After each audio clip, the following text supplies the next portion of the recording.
The sound of crystal shattering against the marble floor silenced the room instantly. 300 heads turned. The orchestra stopped playing. In the center of the ballroom, under the blinding glow of a $10 million chandelier, Sarah stood frozen. Red wine dripped from the hem of her simple, off-the-rack blue dress, pooling onto the floor. Across from her, Jessica Vane lowered her empty glass, a cruel, practiced smile playing on her red lips. "Oh, honey," Jessica sneered, her voice echoing in the sudden quiet. "I did you a favor. That dress was a tragedy long before I spilled my Merlot on it. You look like the help, not the guest of honor." Laughter rippled through the crowd, cruel, high society laughter that pierced harder than any knife. Sarah looked around for her husband, William, but he was gone. She was alone, or so she thought, because the room was about to learn that you never, ever insult the woman William Sterling loves. Sarah Sterling checked her reflection in the hallway mirror for the 10th time that hour. The woman staring back didn't look like the wife of a billionaire industrialist. She looked like exactly what she was, a kindergarten teacher from a small town in Ohio who happened to fall in love with a man who owned half the skyline. "It's too simple, isn't it?" Sarah whispered, her fingers nervously smoothing down the fabric of her dress. It was a soft, powder blue vintage dress she had found in a thrift shop in Brooklyn 3 years ago. It had cost her $45. It didn't have sequins. It didn't have a train. It didn't have a label stitched in gold thread by a designer whose name sounded like a sneeze. But it fit her perfectly, hugging her waist and flaring gently just below the knees. It made her feel like herself. "You look breathtaking," a deep voice rumbled from the doorway. Sarah turned to see William. Even after 2 years of marriage, seeing him in a tuxedo still made her breath hitch. William Sterling was 6'3", of broad shoulders and sharp intellect, with eyes the color of stormy seas and a jawline that could cut glass. He walked over, his polished dress shoes silent on the hardwood, and wrapped his arms around her from behind, resting his chin on her shoulder. "William, be serious," Sarah sighed, leaning into him. "This is the Obsidian Gala. The invite said, 'black tie and diamonds.' I'm wearing a dress I bought when I was on a student budget and earrings I got from a craft fair." William turned her around, his expression hardening slightly. Not at her, but at her insecurity. "Sarah, you are my wife. You could wear a potato sack and you would still outshine every woman there. Those people, they wear their wealth like armor because they're empty inside. You don't need armor." "I just don't want to embarrass you," she admitted, her voice small. "The board members, your investors, they already think you made a mistake marrying a nobody." William's eyes flashed. He took her face in his hands. "Let them think what they want. Tonight, I'm closing the merger with the Davenport Group. Once that's done, I control the market. I don't need their approval anymore. I just need you by my side." He kissed her forehead. "Besides, I love that dress. It's the one you wore on our 3rd date, the picnic in Central Park. Remember?" Sarah smiled, the memory warming her. "I remember. We ate hot dogs and you spilled mustard on your $3,000 suit. Worth it," he grinned. "Now, are you ready to go and conquer the sharks?" Sarah took a deep breath. She touched the small silver locket around her neck, a gift from her late grandmother. It was old, tarnished, and worth maybe $10 in scrap metal, but it was her lucky charm. "Ready as I'll ever be," she lied. Outside, the rain was beginning to fall over Chicago, slicking the streets with neon reflections. A black limousine idled at the curb. As Sarah stepped out into the cool night air, she felt a shiver of dread crawl up her spine. It wasn't just nerves. It was a premonition. Tonight was not going to go according to plan.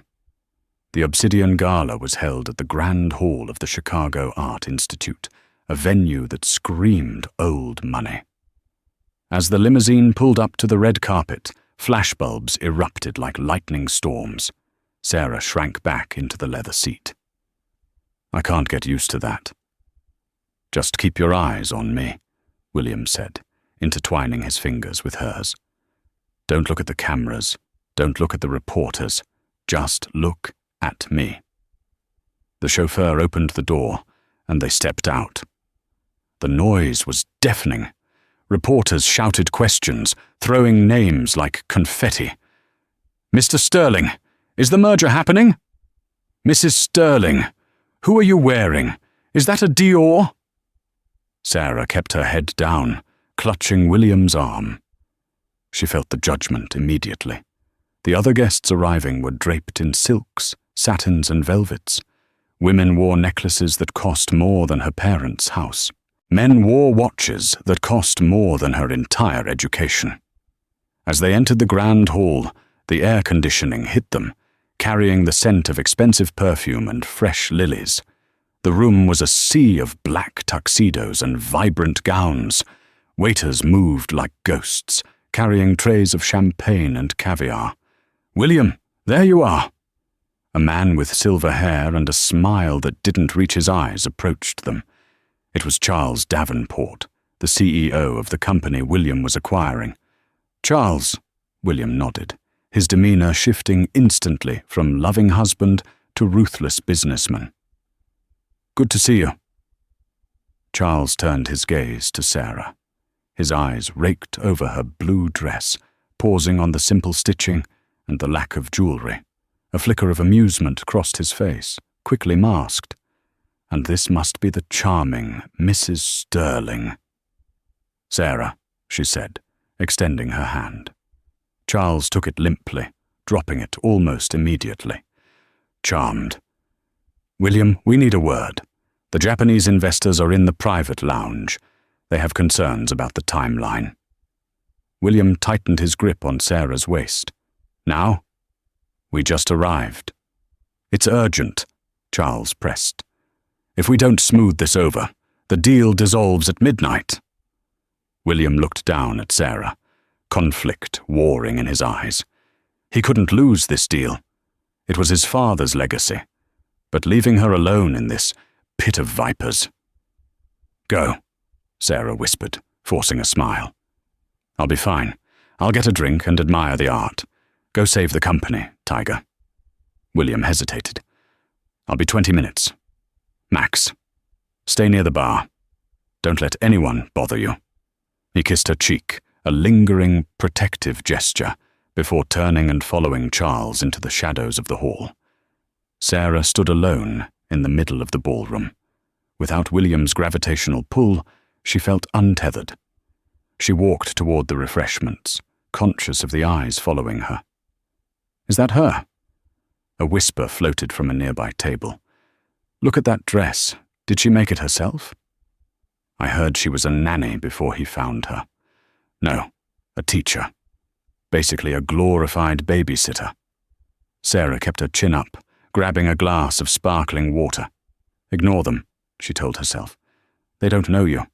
Well, well, if it isn't Cinderella minus the fairy godmother. Sarah froze. She knew that voice. It was a voice that had haunted the tabloids for years. She turned to see Jessica Vane approaching. Jessica was the daughter of an oil tycoon, a socialite known for two things, her stunning beauty and her absolute cruelty. She was wearing a blood-red gown that was cut dangerously low, encrusted with diamonds that caught the light with every breath. She had dated William briefly years ago, before Sarah, and had never quite gotten over the fact that he chose a nobody over her dynasty. Flanking Jessica were two other women, Courtney and Beatrice, who looked like clones of her, dressed in silver and gold, their expressions mimicking Jessica's disdain. "Hello, Jessica," Sarah said evenly. Jessica stopped 2 feet away, invading Sarah's personal space. She looked Sarah up and down, letting out a sharp, incredulous laugh. "You have got to be kidding me. Did you get lost on your way to a PTA meeting, Sarah? This is a black tie gala, not a barn dance." "It's a vintage piece," Sarah said, her grip tightening on her glass. "I like it." "Vintage?" Courtney giggled. "Is that the polite word for garbage now?" "It's polyester, isn't it?" Beatrice added, leaning in to inspect the fabric. "My housekeeper wears polyester. It breathes so poorly." Sarah felt the heat rising in her cheeks. "If you'll excuse me," she said, trying to step around them. Jessica stepped sideways, blocking her path. The smile dropped from her face, replaced by a cold, hard stare. "I don't think I will excuse you. You know, everyone here is laughing at you. You don't belong here, Sarah. William is just too polite to tell you that you're dragging down his brand. Look at you. No jewels, no style, no class. You're an anchor around his neck." "William loves me," Sarah said, her voice shaking slightly. "William loves a project," Jessica spat, "but projects get boring. And tonight, with the merger on the line, do you really think he wants to be seen with this?" She gestured vaguely at Sarah's entire existence. Sarah's eyes stung. She looked toward the private lounge doors. They were closed. William was gone.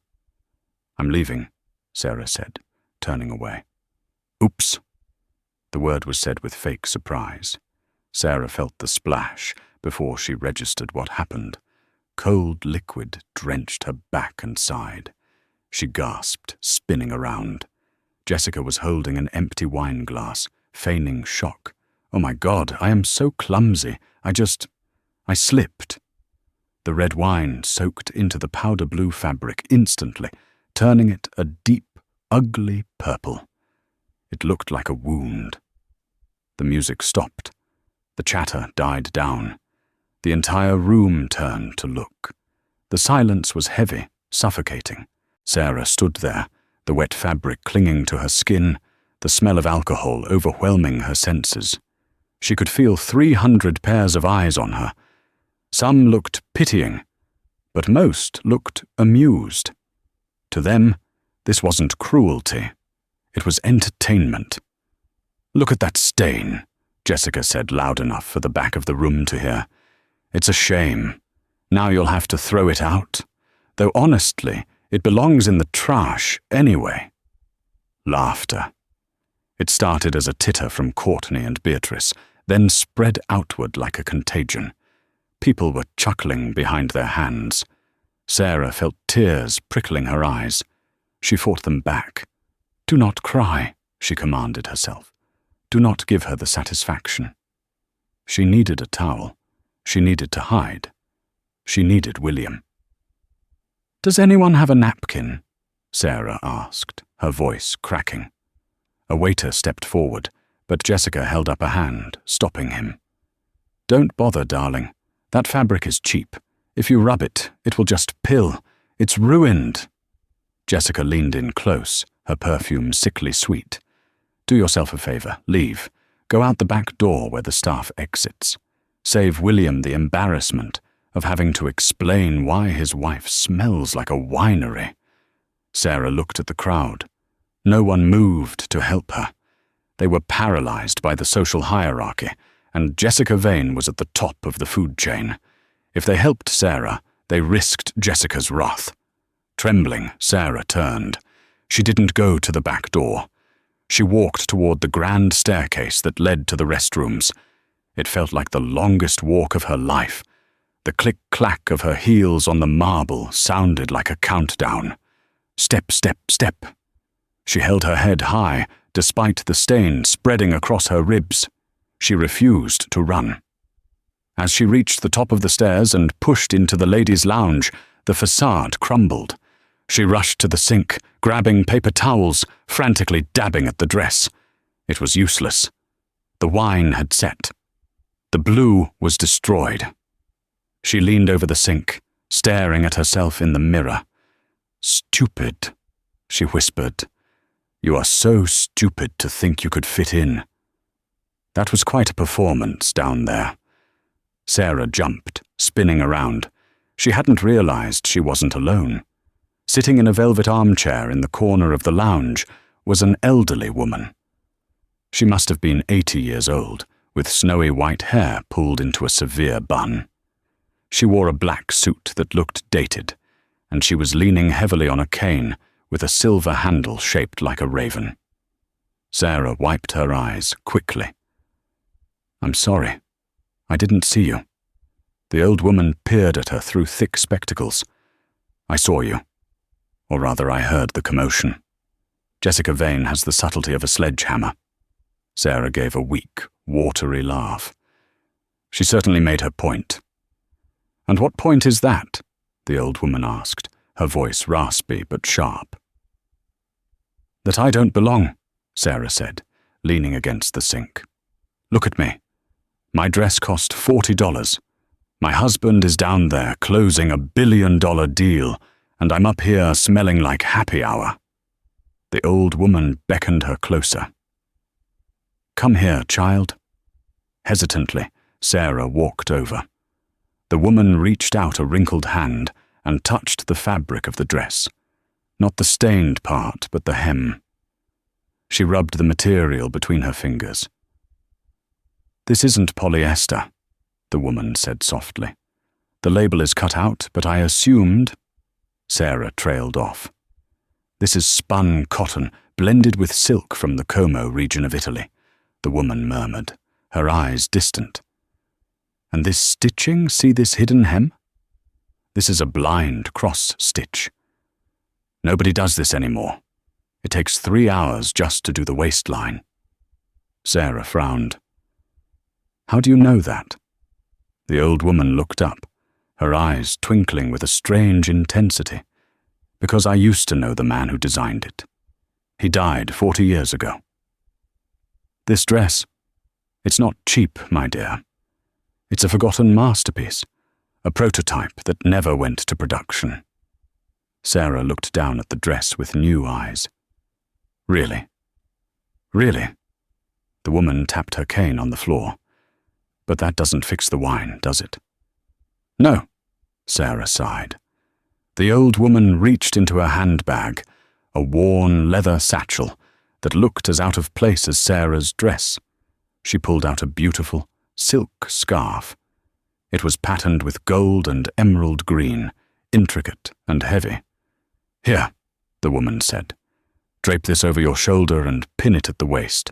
It will cover the stain, and the green will bring out your eyes." "I can't take this," Sarah protested. "It looks expensive." "It's just fabric," the woman scoffed. "Besides, I'm tired of wearing it. It's too heavy for an old bird like me. Take it. Consider it a loan." Sarah hesitated, then took the scarf. She draped it diagonally across her bodice, covering the wine stain completely. It transformed the look. Suddenly, the simple blue dress looked avant-garde, the scarf adding a regal, dramatic flair. "Thank you," Sarah whispered, touching the silk. "I don't even know your name." "Names aren't important tonight," the woman said, struggling to stand up. Sarah quickly rushed to help her, taking her arm. "Let me help you back to the party," Sarah said. No, I'm not going back out there yet. I prefer the quiet," the woman said, settling back down. "But you need to go back. William will be looking for you." Sarah froze. "You know William?" The old woman smiled enigmatically. "Everyone knows William Sterling. Now go, and chin up. If they look at you, look back at them until they blink. That is the secret to power. Never blink first." Sarah took a deep breath.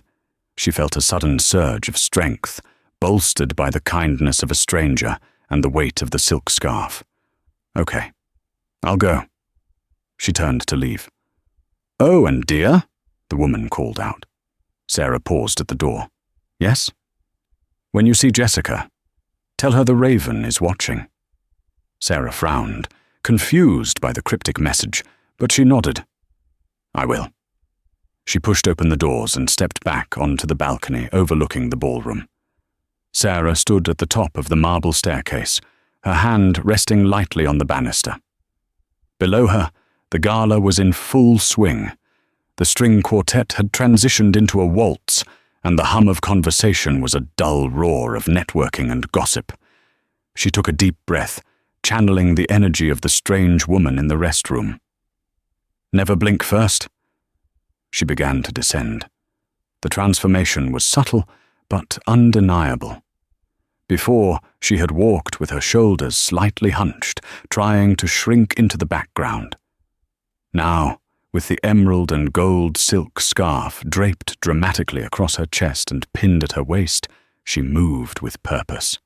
The scarf didn't just hide the wine stain, it elevated the simple blue dress into something intentional, artistic, and bold.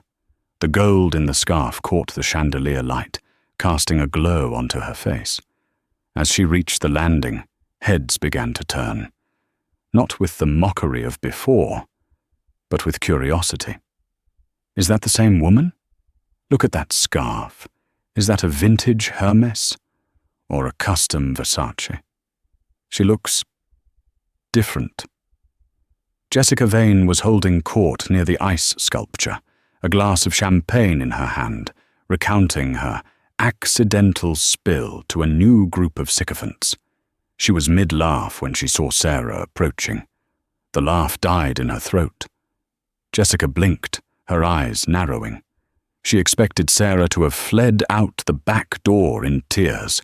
She certainly didn't expect her to return looking like a runway model from Milan. "You have got to be kidding me," Jessica hissed to Courtney. She found a tablecloth and wrapped it around herself. "Actually," Courtney whispered, squinting, "that silk looks really expensive, Jess." Sarah walked straight toward the bar, passing Jessica's circle. She didn't speed up. She didn't look down. As she passed, she slowed just enough to make eye contact with Jessica. Sarah didn't smile. She just held the gaze, cold, steady, unblinking, until Jessica, unnerved by the intensity, looked away to check her phone. "Point one to Sarah," she thought, her heart hammering against her ribs. Just then, the double doors of the private lounge burst open. William strode out, flanked by Charles Davenport and the Japanese investors. The investors were bowing and smiling. Charles looked relieved, wiping sweat from his brow. William looked like a conqueror. He had loosened his tie slightly, and there was a predatory sharpness to his grin. He scanned the room, ignoring the waiters offering him drinks, until his eyes locked onto Sarah. His expression softened instantly. He broke away from the group and walked toward her, closing the distance in long, confident strides. "Sarah," he said, reaching her side. He looked at the scarf, then up at her eyes. He didn't ask about the change in outfit yet. He just read her face. "You look incredible. But are you okay? You look intense." "I'm fine," Sarah lied, forcing her voice to be steady. "How did it go?" William grinned, pulling her close by the waist. "It's done. The merger is signed. Davenport Industries is officially part of Sterling Corp. We did it, Sarah. The legacy is secure." "I knew you would," she said, placing a hand on his chest. She could feel his heart beating fast with adrenaline. She didn't want to ruin this moment for him. Not yet. "Let's celebrate," William said. "They're serving dinner in 10 minutes. I had them seat us at the head table with Charles and the board members. And unfortunately," he grimaced, "Jessica's father is a major shareholder, so she'll be at the table too. Can you handle it? If she says one word, tell me, and I'll have security escort her out." Sarah looked across the room. Jessica was watching them, her eyes venomous as she saw William holding Sarah. "I can handle it," Sarah said, touching the hidden knot of the scarf. "I'm not afraid of her anymore." "Good," William kissed her forehead, "because tonight you're the queen of this castle." As the chime sounded for dinner, The guests began to move toward the massive banquet hall. Sarah took William's arm. She felt like a soldier marching into enemy territory. But this time she had armor. The banquet hall was a masterpiece of excess. The tables were set with linens imported from Belgium, silver cutlery from the 19th century, and centerpieces of white orchids that were so large they obstructed the view across the table. The head table was elevated slightly on a dais, overlooking the 300 other guests. Sarah found her place card next to William.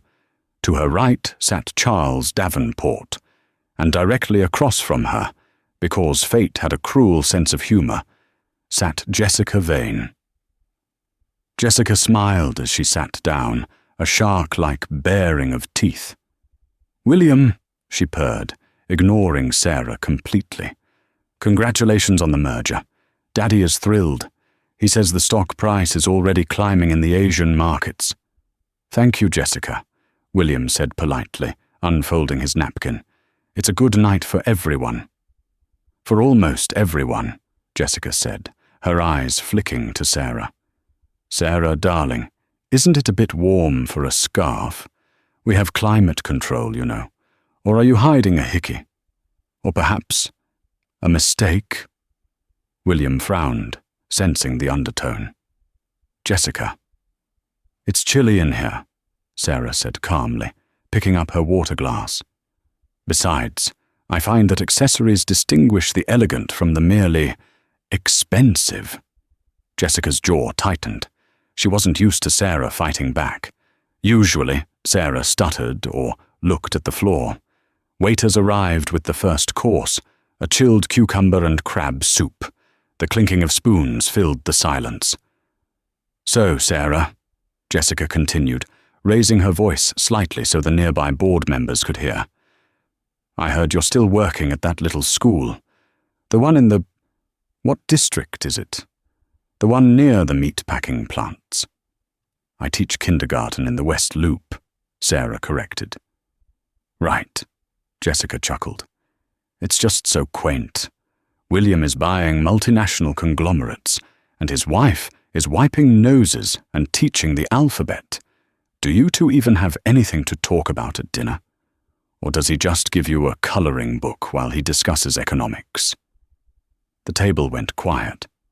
Charles Davenport looked uncomfortable, stirring his soup nervously.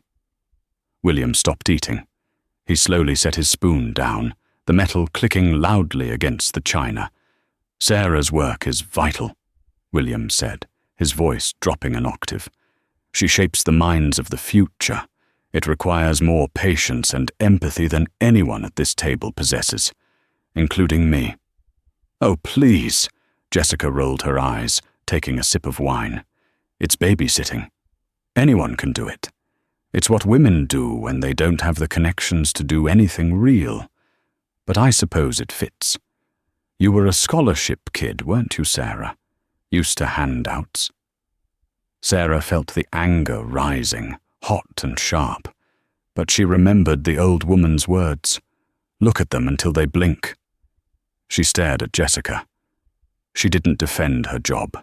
She didn't get angry. She just stared. "Is there something on my face?" Jessica snapped, unsettled by the silence.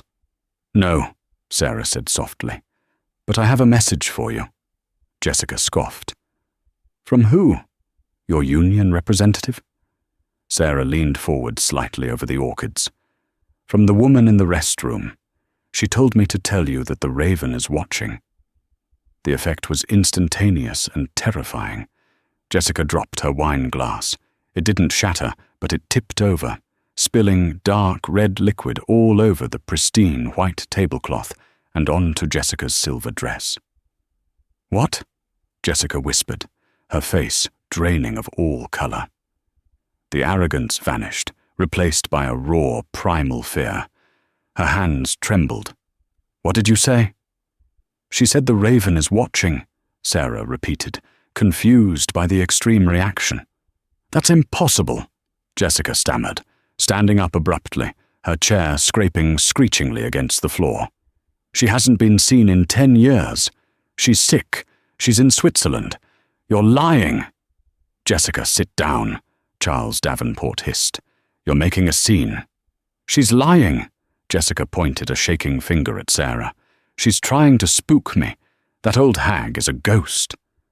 William looked from Jessica to Sarah, his brow furrowed. "Sarah, who are you talking about?" "An old woman I met upstairs," Sarah explained. "She lent me the scarf." Jessica looked at the scarf on Sarah's chest. Her eyes widened in horror as she finally recognized the pattern. "That's the emerald crest. That's her scarf." Jessica looked like she was going to be sick. But then, the fear turned into defensive rage. She couldn't let the room see her weak.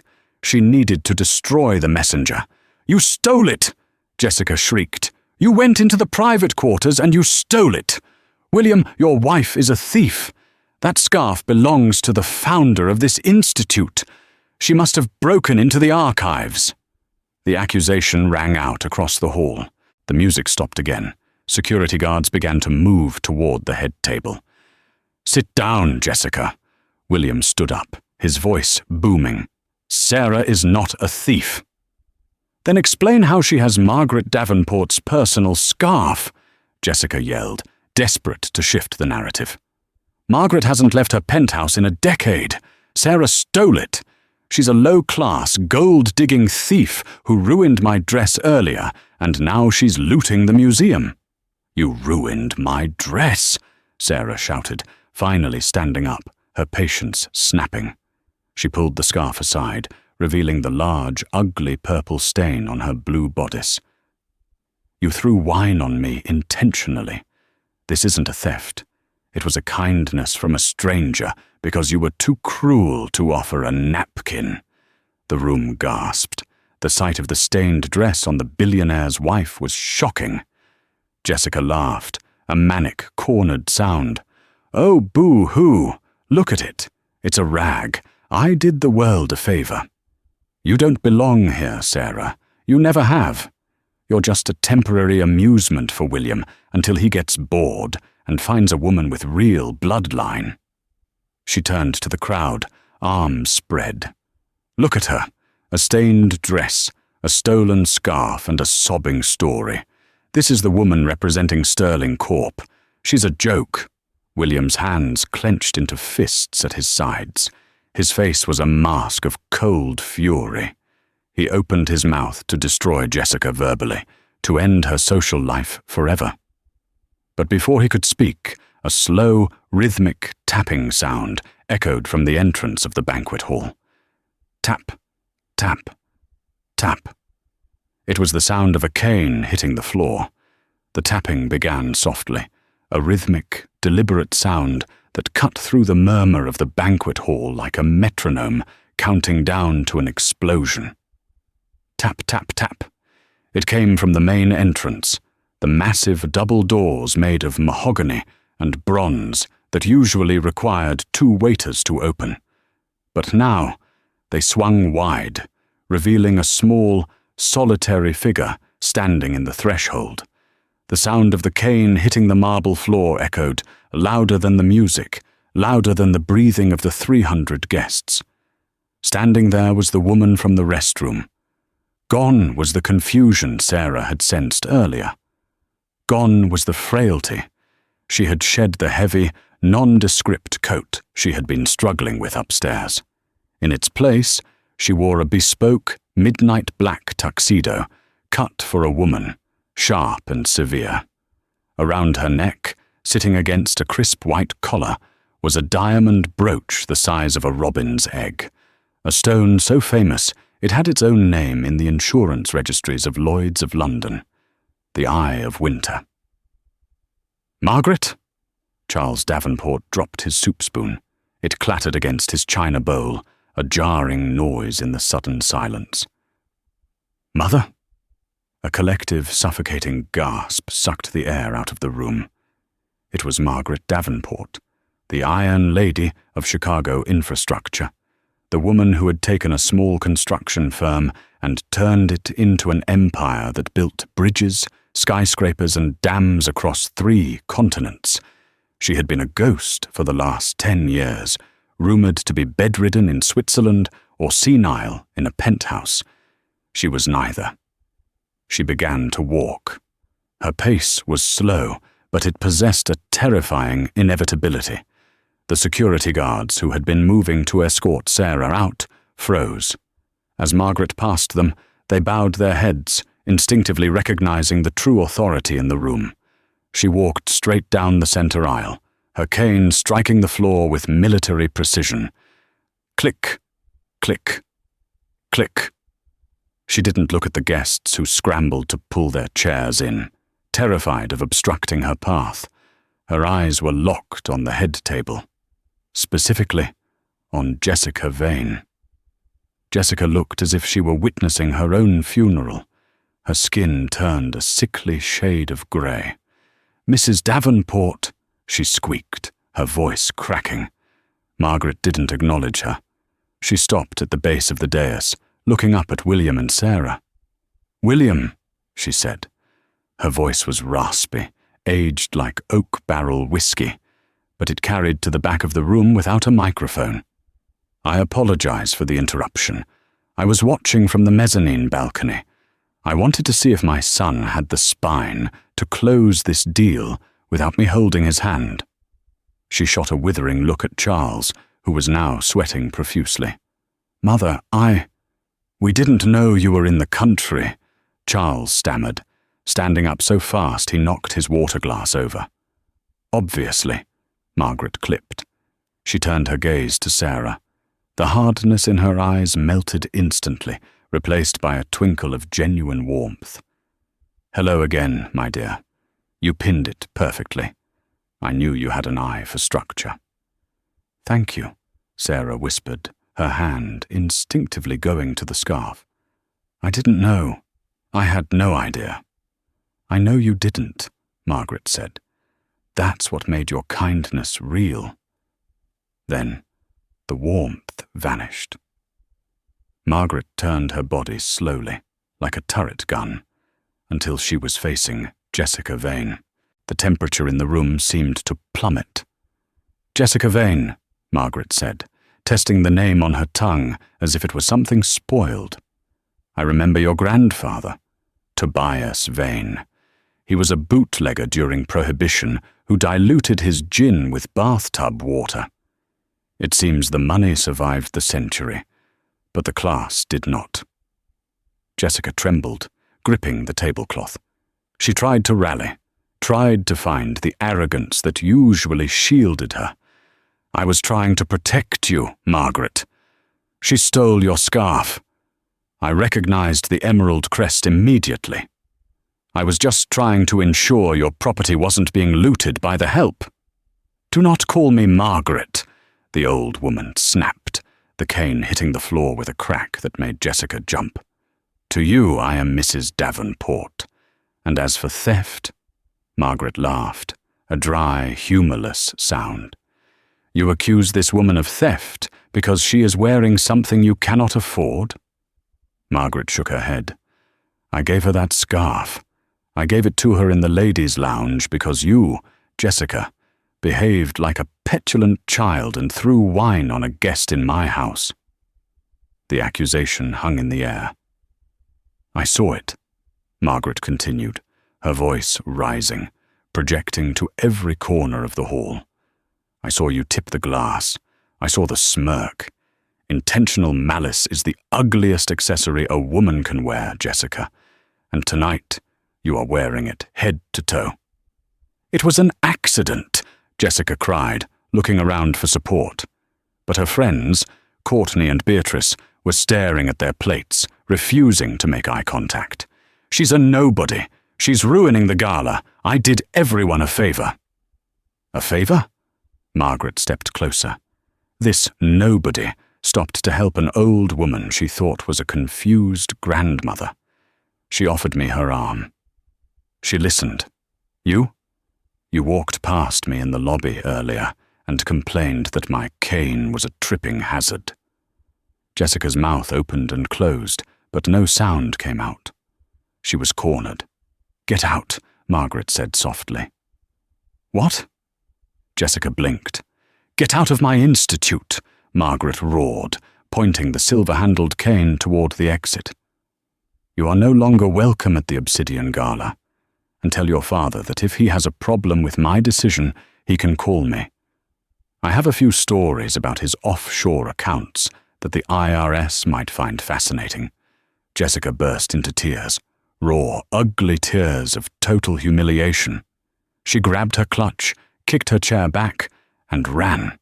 The sound of her heels clacking frantically against the marble was the only sound in the room as she fled, her red dress trailing behind her like a badge of shame. Margaret watched her go, then sighed, adjusting her cuffs. "Charles, move. My knees hurt." "Yes, Mother, of course." Charles Davenport scrambled out of his chair, offering it to her. Margaret sat down next to Sarah. She reached out and patted Sarah's hand, which was trembling. "Breathe, child. The witch is dead. Now, William." William was staring at the scene, a look of awe on his face. He looked at the formidable old woman, then at his wife. He realized the shifting tides of the room. The guests were terrified, waiting to see who the Iron Lady would strike next. William walked to the podium. He picked up the microphone. He looked at the cue cards prepared by his PR team, cards that spoke of synergies, future growth, and market dominance. He took the cards and tore them in half. The ripping sound was amplified by the microphone. "I had a speech written," William began, his voice deep and resonating with a suppressed fury. "I was going to talk about stock prices. I was going to talk about the merger. But tonight, I learned something about value." He stepped off the podium, abandoning the safety of the stage, and walked to stand behind Sarah's chair. He placed a hand on her shoulder. "You all saw a stain on a dress," William said, scanning the crowd. He looked directly at the board members, the investors, the socialites. "You laughed, I heard you. My wife stood there, humiliated, and you found it entertaining. You saw a simple teacher and thought she was beneath you." He tightened his grip on Sarah's shoulder, a grounding presence. "Let me tell you who sits in this chair," William continued, his voice rising with emotion. "This is the woman who grounds me. When the markets crash, she is the one who reminds me that money is just paper. When I am exhausted, she is the peace I come home to. She shapes the minds of children in a district most of you wouldn't drive through with your windows down. She has more integrity in her little finger than this entire room has in its bank accounts." He looked at Charles Davenport, then at the Japanese investors. "The merger with Davenport Industries is happening, but let me be crystal clear about the culture of the new Sterling Corp." William's eyes were cold fire. "We will not do business with bullies. We will not cater to elitists who think wealth is a substitute for character. If anyone here thinks they are too good to sit at a table with my wife, if anyone here thinks she is just a teacher, then the exit is behind you." He gestured to the door Jessica had just fled through. "Leave now. I will buy back your shares tomorrow morning at a premium. I will cash you out. I don't want your money if it comes with your disrespect. Sarah is not just my wife. She is the heart of this family, and you do not attack my heart." Silence. Not a waiter moved. Not a glass clinked. No one dared to breathe. The shame in the room was palpable. "Good," William said, his voice softening as he looked down at Sarah. "Now that we understand each other, I believe we have a celebration to finish." He signaled the conductor, who was watching with his baton frozen in mid-air. "Maestro, play something real. No more stiff waltzes. Play jazz." The conductor scrambled to comply, and the band launched into a smooth, soulful rendition of "The Way You Look Tonight."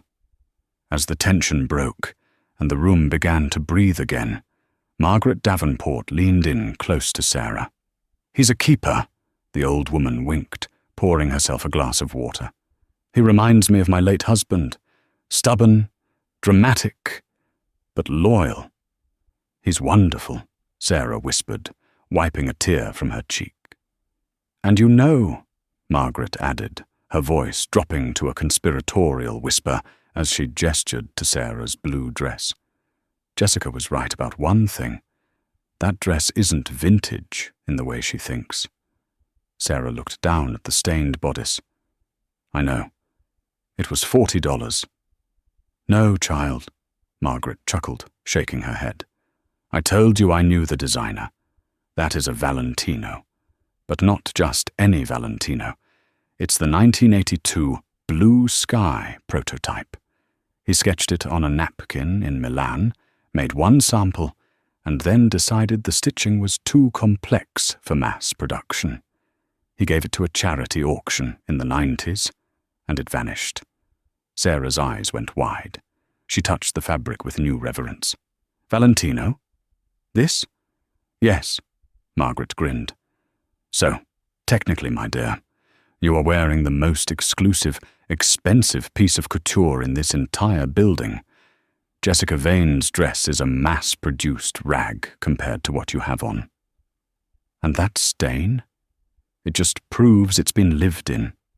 It adds history. Sarah looked at William. He was smiling at her, a look of pure, unadulterated pride. He extended his hand.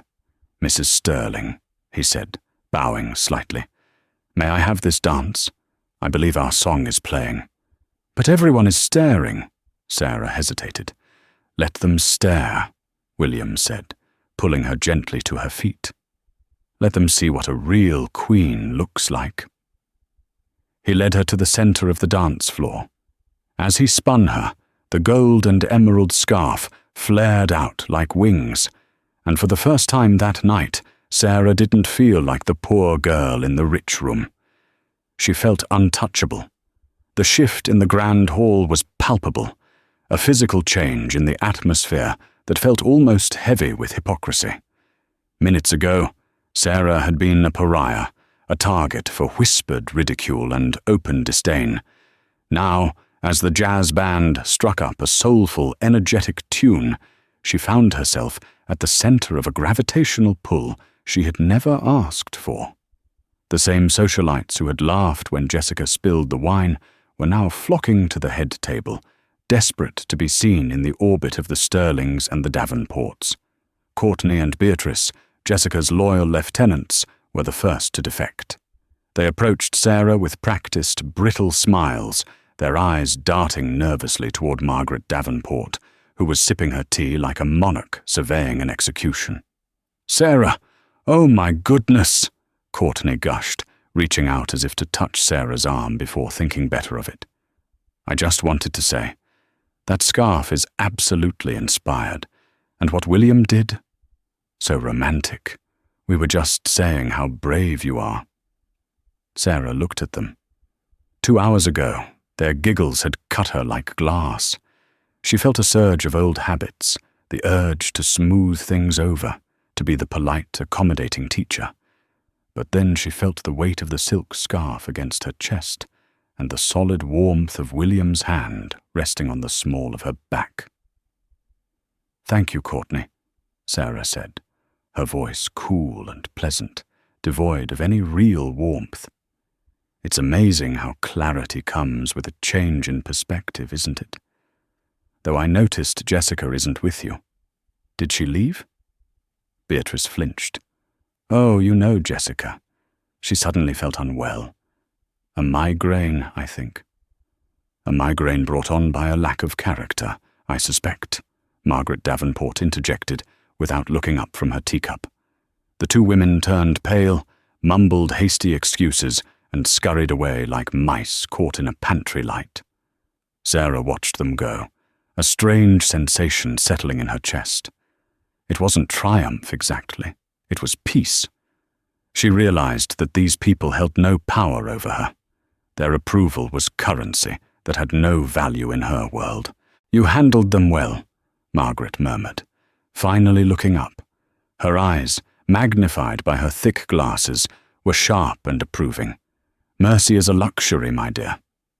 But indifference is a weapon. Use it.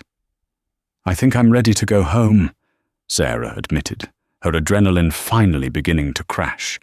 The emotional toll of the night was heavier than the physical one. Go, Margaret commanded. She reached into her small, beaded handbag and pulled out a small black velvet box, pressing it into William's hand. Take her home, William, and give her this when you are alone. It's a little insurance policy for the future. Thank you, Margaret, for everything, William said, his voice thick with gratitude. Don't thank me. Just run my company well, and bring Sarah to tea next Tuesday. I bore easily, and she actually listens. William guided Sarah through the crowd. The exit was a different experience entirely. As they pushed through the heavy oak doors and out onto the red carpet, the rain had stopped, leaving the Chicago streets glistening under the streetlights. The paparazzi, who had earlier shouted confusing questions, were now frantic for a different reason. The story of the waitress and the billionaire had leaked from the guests inside. Mrs. Sterling, look this way. Sarah, is it true you're wearing a Valentino prototype? William, a statement on the merger. Sarah didn't shrink back this time. She didn't look down at her feet. She held her head high, the gold and green scarf fluttering in the wind, a vibrant contrast to the sea of black tuxedos. She looked directly into a flashing camera lens and smiled. Not a shy smile, but the smile of a woman who knows exactly who she is. They slipped into the back of the waiting limousine, the heavy door sealing them off from the noise and the chaos. The silence of the car was blissful. Sarah let out a long, shuddering breath and leaned back against the plush leather, kicking off her heels. She looked down at the blue dress. The wine stain was still there, ugly and dark beneath the silk, but it no longer looked like a scar. It looked like a battle wound she had survived. William loosened his tie, unbuttoning the top of his collar. He looked exhausted, the tension of the merger finally leaving his shoulders. He reached over and took Sarah's hand, lacing his fingers through hers. You okay? He asked softly. I think so, Sarah said, watching the city lights blur past the tinted windows. You almost got us boycotted by the entire city, William. You insulted half the guest list.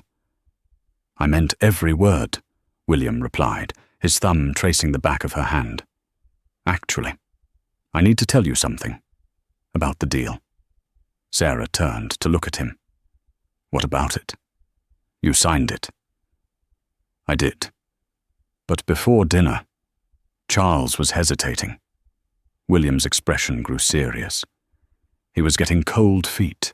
The Japanese investors were worried that Sterling Corp was too aggressive, too focused on profit and not enough on legacy. Charles was actually looking for a way to back out of the contract tonight. He was waiting for a reason. Sarah's eyes widened. So, the scene at dinner?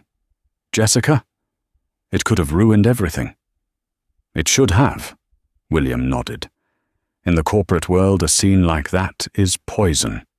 It shows instability. But then his mother walked in. William chuckled, a sound of pure disbelief.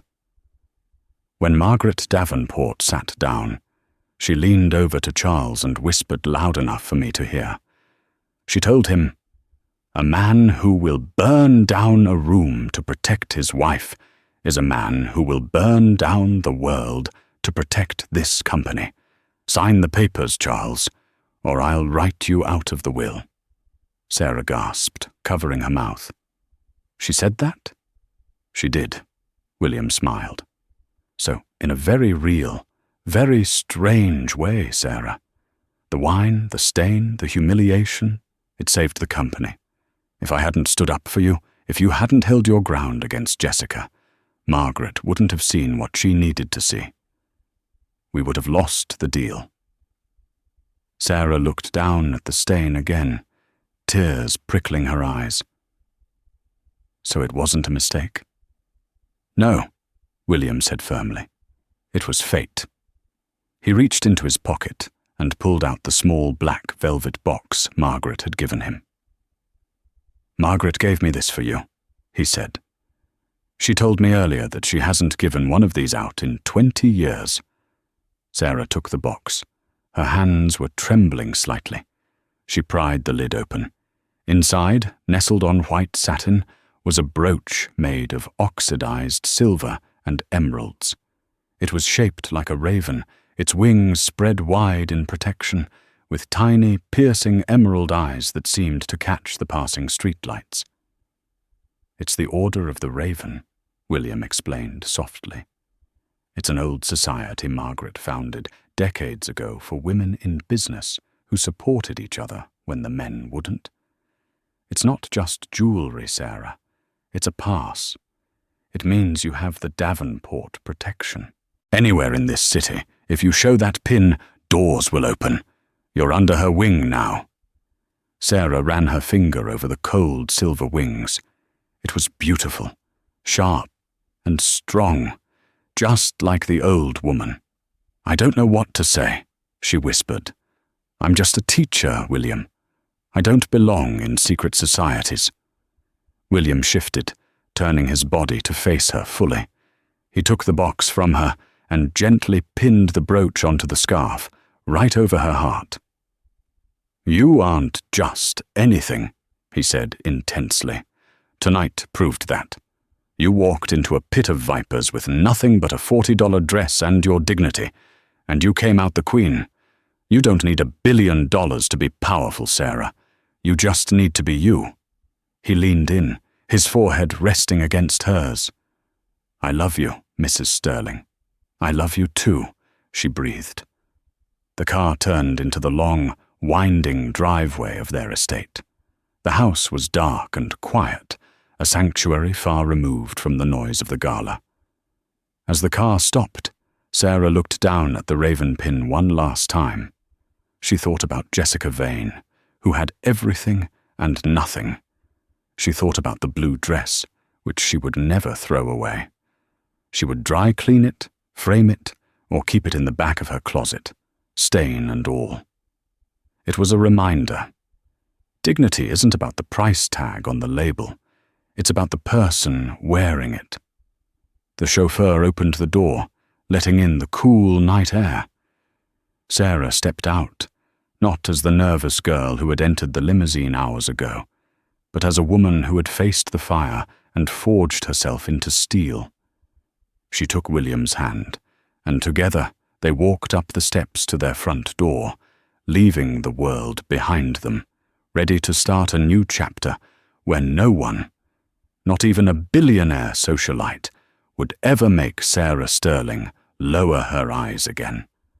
And that is how Sarah learned that true worth isn't stitched into a designer label. It's stitched into your soul. Jessica Vane learned a brutal lesson that night. You can wear millions in diamonds, but if your heart is cheap, you'll never truly be rich. And William? He proved that a real partner doesn't just stand beside you when it's easy. He stands in front of you when the world attacks. If this story of karma, love, and sweet justice warmed your heart, please smash that like button. It helps us share more stories like this. I want to know, would you have kept the stained dress like Sarah or thrown it away? Let me know in the comments below. And don't forget to subscribe and hit the bell icon so you never miss a daily dose of drama. Thanks for watching, and see you in the next video.